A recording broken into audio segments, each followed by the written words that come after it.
Kamusta po kayo? Bago po ang lahat, first things first.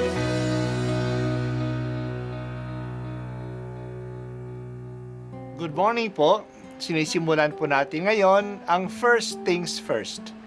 At dito po, tinatalakay natin sa unang bahagi ng umaga natin ay ang first readings na binabasa po sa banal na misa.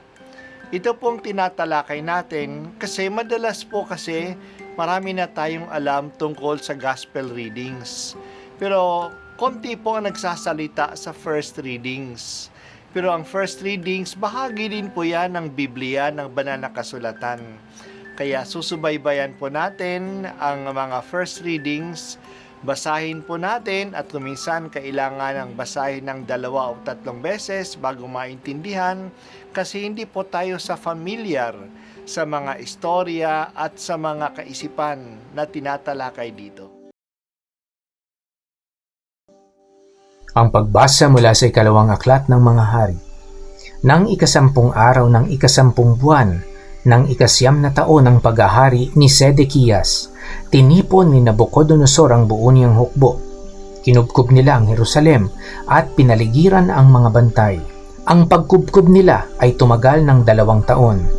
Nang 9 na araw ng 4 na buwan ng pagkubkob sa Jerusalem, umabot na sa sukdulan ang taggutom sa buong lungsod. Noon nabutas ang isang bahagi ng pader ng lungsod. Nang makita ito ni Haring Sedekias, kinagabihan ay tumakas siya patungong Araba, kasama ang kanyang mga kawal. Doon sila dumaan sa pintuan ng 2 pader, malapit sa hardin ng palasyo. Ngunit ang lungsod ay naliligid ng mga Kaldeyo.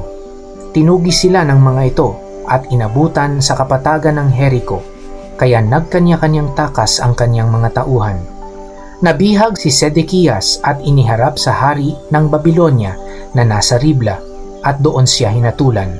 Pinatay nila sa harapan ni Sedekias ang mga anak nito. Dinukit ang mga mata at gapos ng tanikalang dinala sa Babilonya.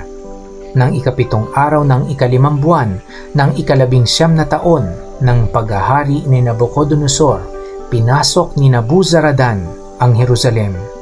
Kapitan ng kanyang mga tanod, sinunog niya ang templo, ang palasyo at ang lahat ng bagay doon. Wala siyang tinira.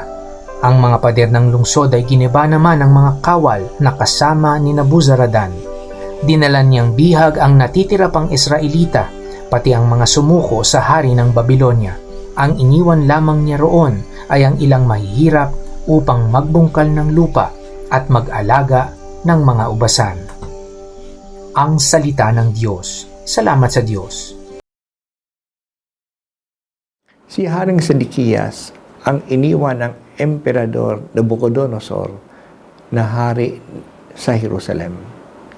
Hindi naging tapat si Sedekias sa mga Babylonians. Pagkaraan ng 9 na taon, kumampi siya sa mga Egyptians na naniniwala siyang ipagtanggol nila siya sa mga Babylonians. Nagalit si Nabucodonosor, sinilakay ang Jerusalem, at 2 taong itong kinubkob. Nawala na ng pagkain ang lungsod.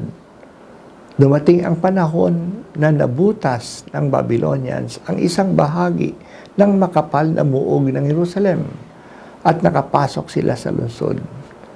Nagtangkang tumakas si Haring Sedekias isang gabi. Hinabol siya ng mga kaaway at naabutan sa Jericho. Dinala siya kay Emperador Nabucodonosor sa Ribla. Doon siya hinatulan. Sa harap niya, pinatay ang lahat ng mga anak niya. At pagkatapos, binulag siya at kinaladkad na bulag sa Babylonia. Ang lungsod ay pinaubaya sa general na si Nabuzaradan. Sinira niya at sinunog ang templo. Binasag ang mga muog ng lungsod at iniwan na nakatiwangwang. Maliban sa mga mahihirap, dinala ang lahat ng naiwang Israelita sa Babylonia. Ito ang second exile noong 586 BC. Kawawa ang templo, kawawa ang Jerusalem, kawawa ang mga Israelita. Ang malungkot na pangyayaring ito ay dala ng matagal na pagmamatigas ng ulo ng mga hari at ng mga leaders sa Israel. Sinabi sa kanila ni Moises noong sila ay pumasok sa Kanaan, ng lupang ito ay mapapa sa kanila at mananatili sila doon kung sila ay magiging tapat sa kanilang kasunduan sa Diyos. Nakilalanin siya na siya lang ang Diyos at sumunod sila sa kanyang mga utos. Ang regalo ng lupain ay conditional. Ang kondisyon ay sumunod sila sa Kanya. Hindi nila ito ginawa. Kahit na palagi nagpapadala ang Diyos ng mga propeta upang paalalahanan at warningan sila. Ngayon natupad na ang salita ng Diyos. Natalo sila at ipinatapon sa malalayong lugar. Seryosohin po natin ang salita ng Diyos. Siniseryoso niya ito. Tinutupad niya ang kanyang sinasabi. Ngayon, ang salita ng Diyos sa atin ay alagaan niya tayo bilang mga anak niya at dadalhin niya tayo sa buhay na walang hanggan kung sinusunod natin ang salita at halimbawa ni Jesus.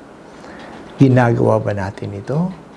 Kung hindi, may walang hanggang parusa na darating sa atin. Seryoso ang Diyos. Seryoso din ba tayo?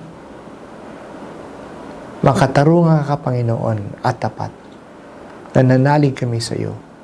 Tulungan mo kami magkaroon ng takot sa iyo, sapagkat ang takot sa iyo ay bahagi ng aming pag-ibig sa iyo. Dahil sa takot sa Diyos, sinusunod namin ang iyong mga utos.